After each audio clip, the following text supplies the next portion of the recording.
हमारी संस्कृति, हमारे संस्कार सदा रहें हमारे साथ। सब्सक्राइब करें तिलक।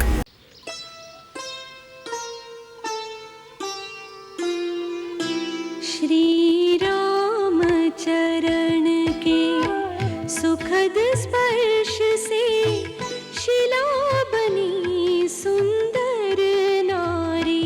पद पंकज पावन शोक नशावन, पद रज की महिमा भारी।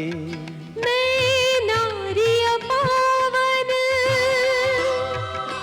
मैं नारी अपावन, प्रभु जग पावन, पावनता का दान दिया। जो त्रिभुवन पूजित लक्ष्मी सेवित, उन चरणों में स्थान दिया। ऋषि गौतम द्वारा,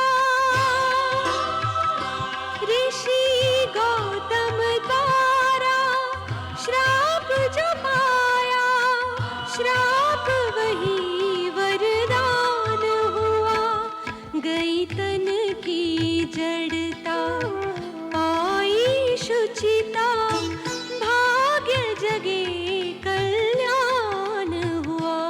यही भांति सिधारी गौतम नारी, बार बार हरि चरण परी।